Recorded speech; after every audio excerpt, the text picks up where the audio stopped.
ಓ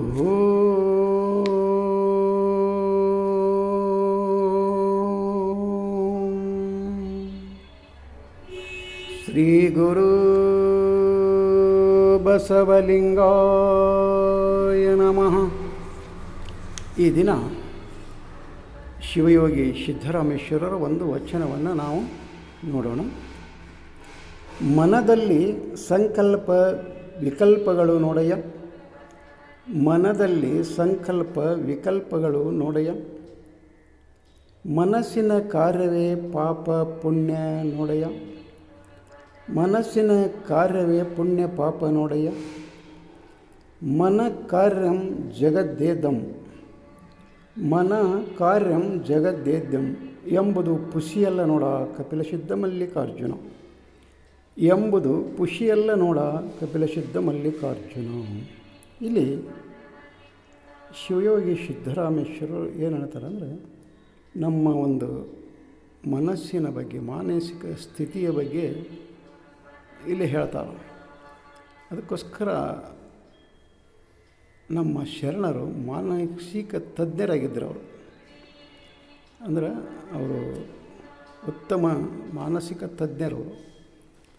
ಎಲ್ಲ ಮನಸ್ಸುಗಳನ್ನು ಅಭ್ಯಾಸ ಮಾಡಿ ಯಾವ ಮನಸ್ಸು ಯಾವ ರೀತಿ ಕಾರ್ಯ ಮಾಡ್ತತಿ, ಯಾವ ರೀತಿ ಅದು ನಮ್ಮನ್ನು ಮುನ್ನಡೆಸ್ತತಿ, ಮತ್ತು ನಮ್ಮನ್ನು ಯಾವ ರೀತಿ ನಮ್ಮನ್ನು ಉತ್ತಮ ಸ್ಥಿತಿಗೆ ಏರಿಸ್ತತಿ, ಮತ್ತು ಯಾವ ರೀತಿ ನಮ್ಮನ್ನು ಅಧೋಗತಿಗೆ ಒಯ್ತೈತಿ, ಇದಕ್ಕೆಲ್ಲ ನಮ್ಮನ್ನು ಉತ್ತಮ ಸ್ಥಿತಿಗೆ ಏರಿಸೋದು ಮನಸ್ಸೇ, ಒಂದು ಅಧೋಗತಿಗೆ ತೆಗೆದುಕೊಂಡು ಹೋಗೋದು ಅಲ್ಲೇ ನಮ್ಮ ಮನಸ್ಸೇ. ಅದಕ್ಕೆ ಅಕ್ಕಮಹಾದೇವಿ ತಾಯಿಯವರು ಹೇಳ್ತಾರೆ ಒಂದು ಕಡೆ, ಲೋಸ್ಕದ ಚೇಷ್ಟೆಗೆ ರವಿ ಬೀಜವಾದಂತೆ ಕರ್ಣಂಗಳ ಚೇಷ್ಟೆಗೆ ಮನವೇ ಬೀಜ. ಅಂದರೆ ಈ ನಮ್ಮ ತನು ಏನಿದೆಯಲ್ಲ, ಇದರಲ್ಲಿ ಏನು ಕರ್ಣೇಂದ್ರಿಯಗಳಿದಾವಲ್ಲ, ಪಂಚೇಂದ್ರಿಯ, ಇವುಗಳೆಲ್ಲ ಇದರ ಮೂಲ ಬೀಜ ಯಾವುದು, ಇವುಗಳನ್ನು ಆಟ ಆಡಿಸೋದು ಯಾವುದು ಅಂದರೆ ನಮ್ಮ ಮನಸ್ಸು. ಅದಕ್ಕೋಸ್ಕರ ಇಲ್ಲಿ ಸಿದ್ದರಾಮೇಶ್ವರರು ಏನು ಹೇಳ್ತಾರೆ ಅಂದರೆ, ಮನದಲ್ಲಿ ಸಂಕಲ್ಪ ವಿಕಲ್ಪಗಳು ನೋಡಯ್ಯ. ಅಂದರೆ ಈ ನಮ್ಮ ಮನಸ್ಸಿನಲ್ಲಿ ಸಂಕಲ್ಪ, ಒಂದು ಉತ್ತಮ ವಿಚಾರಗಳು, ಉತ್ತಮ ನಡೆನುಡಿಗಳು, ಉತ್ತಮ ಕಾರ್ಯಗಳು ಅಲ್ಲಿ ಎಲ್ಲಿ ಹುಟ್ಟುತ್ತಾವೋ ಅಂದರೆ ನಮ್ಮ ಮನಸ್ಸಿನಲ್ಲೇ ಉದಯಿಸ್ತಾವೆ. ಮತ್ತು ವಿಕಲ್ಪಗಳಂದರೆ ಒಂದು ಕೆಟ್ಟ ಕೆಲಸಗಳು, ಒಂದು ದುಷ್ಟ ಕಾರ್ಯಗಳು, ಇವುಗಳನ್ನು ಅಲ್ಲಿ ಉತ್ಪತ್ತಿಯಾಗೋದು ಎಲ್ಲಿ ಅಂತ ಕೇಳಿದಾಗ ಅದು ನಮ್ಮ ಮನಸ್ಸಿನಲ್ಲೇ. ಎರಡೂ ಅಲ್ಲೇ ಸಂಕಲ್ಪ ಮತ್ತು ವಿಕಲ್ಪಗಳು ನಮ್ಮ ಮನಸ್ಸಿನಲ್ಲೇ ಅವು ಉದ್ಭವ ಆಗ್ತವೆ. ಹಾಗೆ ಮನಸ್ಸಿನ ಕಾರ್ಯವೇ ಪುಣ್ಯ ಪಾಪ ನೋಡಯ್ಯ. ಹಾಗೆ ಯಾವುದನ್ನು ನೋಡಬೇಕು, ಯಾವುದನ್ನು ಕೇಳಬೇಕು, ಯಾವುದನ್ನು ಮಾತನಾಡಬೇಕು, ಯಾವ ರೀತಿ ಕೈಗಳಿಂದ ಕೆಲಸ ಮಾಡಬೇಕು, ಯಾವ ರೀತಿಯಿಂದ ಕಾಲಿಗೆ ಚಲಿಸಬೇಕು ಅನ್ನೋದೆಲ್ಲ ಐತಲ್ಲ, ನಾವು ನಮ್ಮ ಮನಸ್ಸು ಒಂದು ಉತ್ತಮ ಕಾರ್ಯವನ್ನು ಮಾಡಿ ಒಂದು ಪುಣ್ಯದ ಕಾರ್ಯವನ್ನು ಮಾಡೋಕೆ ಹಚ್ಚೋದು ಆ ಮನಸ್ಸೇ. ಮತ್ತು ಒಂದು ದುಷ್ಟ ಕೆಲಸವನ್ನು, ಕೆಟ್ಟ ಕಾರ್ಯಗಳನ್ನು ಮಾಡೋಕೆ ಹಚ್ಚೋದು ಮನಸ್ಸೇ. ಕೆಟ್ಟದ್ದನ್ನು ನೋಡೋಕೆ ಹಚ್ಚೋದು ಮನಸ್ಸು, ಮತ್ತು ಒಳ್ಳೆಯದನ್ನು ನೋಡೋಕೆ ಹಚ್ಚೋದು ಮನಸ್ಸೇ.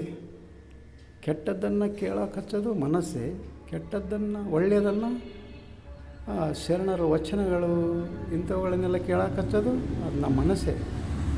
ಹಾಗೆ ನಮ್ಮ ಕೈಯಿಂದ ಒಂದು ಪುಣ್ಯದ ಉತ್ತಮ ಕಾರ್ಯಗಳನ್ನು ಮಾಡಿಸೋಕ್ಕೆ ಅದಕ್ಕೆ ಮೂಲ ಕಾರಣ ಮನಸ್ಸೇ. ಮತ್ತು ಕೆಟ್ಟ ಕಾರ್ಯಗಳನ್ನು ಮಾಡಿಸೋದು ಅದಕ್ಕೆ ಮನಸ್ಸೇ. ಅದು ಬೇರೆ ಎಲ್ಲಿ ಇಲ್ಲ, ಅದು ನಮ್ಮಲ್ಲಿರುವಂಥ ಆ ಮನಸ್ಸು ಇಷ್ಟೆಲ್ಲ ಕೆಲಸಗಳನ್ನು ಅದು ಮಾಡ್ತಾ ಇರ್ತದೆ. ಅದಕ್ಕೆ ಮುಂದೆ ಏನು ಹೇಳ್ತಾರೆ ಅವರಂದ್ರೆ, ಅಲ್ಲಿ ಮನ ಕಾರ್ಯಂ ಜಗದ್ದೇದ್ಯಂ. ಅಂದರೆ ಈ ಜಗತ್ತಿನಲ್ಲಿ ಏನಾದರೂ ಒಂದು ನಡಿಬೇಕಾಗಿತ್ತು, ಒಂದು ಆಗು ಹೋಗುಗಳು, ಯಾವುದೇ ಒಂದು ಕಾರ್ಯಗಳು, ಚಟುವಟಿಕೆಗಳು ಈ ಜಗತ್ತಿನ ತುಂಬ ಏನಾದರೂ ಆಗಬೇಕಂದ್ರೆ ಅದಕ್ಕೆ ಮೂಲ ಏನು ಕಾರಣ ಅಂದರೆ ಅದು ಮನಸ್ಸು ಅನ್ನೋದನ್ನು ಇಲ್ಲಿ ಸಿದ್ದರಾಮೇಶ್ವರ ಹೇಳ್ತಾರೆ. ಹಂಗೆ ಈ ಜಗತ್ತು ಕಾರ್ಯದಲ್ಲಿ ತೊಡಗಿಕೊಂಡಿರೋ ಮನಸ್ಸು ಅದು ಖುಷಿಯಲ್ಲ.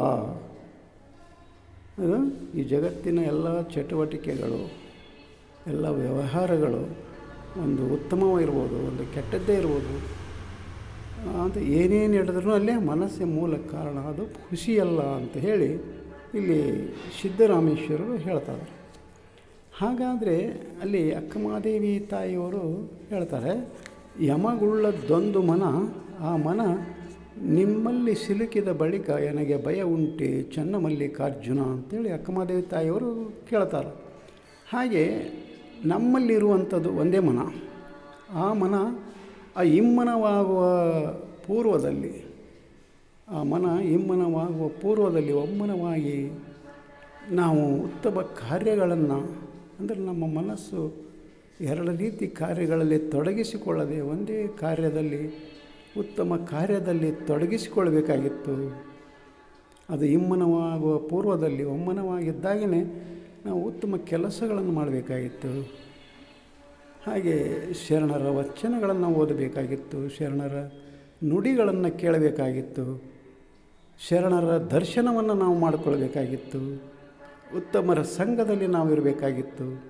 ಇವಾಗ ಎಲ್ಲವನ್ನೂ ಮಾಡುವಂಥ ಆ ಮನಸ್ಸನ್ನು ಒಂದು ಸಮಸ್ಥಿತಿಯಲ್ಲಿ ಇಟ್ಟುಕೊಂಡು ಒಂದು ಉತ್ತಮ ಮನಸ್ಸಾಗಿ ಇಟ್ಟುಕೊಂಡಾಗ ಅದು ಉತ್ತಮ ಕಾರ್ಯಗಳನ್ನು ಮಾಡ್ತಾ ಮಾಡ್ತಾ ಮಾಡ್ತಾ ಹೋಗ್ತದೆ.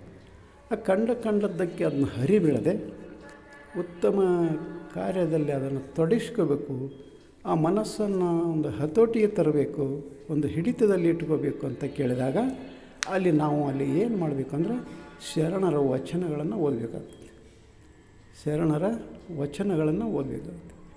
ಹಾಗೆ ಪೂಜೆಯಲ್ಲಿ ತೊಡಬೇಕು, ಇಷ್ಟಲಿಂಗ ಪೂಜೆಯಲ್ಲಿ ತೊಡ್ಕೊಳ್ಬೇಕಾಗ್ತದೆ, ಮತ್ತು ಧ್ಯಾನವನ್ನು ಮಾಡಬೇಕಾಗ್ತದೆ, ಮತ್ತು ಪ್ರಾರ್ಥನೆಯನ್ನು ಮಾಡಬೇಕಾಗ್ತದೆ.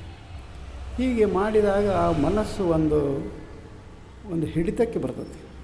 ಆವಾಗ ನಮ್ಮಿಂದ ಒಂದು ಉತ್ತಮ ಕಾರ್ಯಗಳು ನೆರವೇರ್ತಾವೆ. ಇಲ್ಲದೆ ಹೋದರೆ ನಾವು ಒಬ್ಬ ದುಷ್ಟರಾಗಿ ಹೋಗಿಬಿಡ್ತೇವೆ. ಅದಕ್ಕೆ ನಾವು ನಮ್ಮ ಬದುಕನ್ನು ಉತ್ತಮಪಡಿಸಿಕೊಳ್ಬೇಕು, ನಾವು ಉತ್ತಮರಾಗಬೇಕು ಅಂತ ಕೇಳಿದಾಗ ನಾವು ಮತ್ತೆ ಅಲ್ಲೇನು ಮಾಡಬೇಕು, ಶರಣರ ವಚನಗಳನ್ನು ಓದಲೇಬೇಕಾಗ್ತದೆ.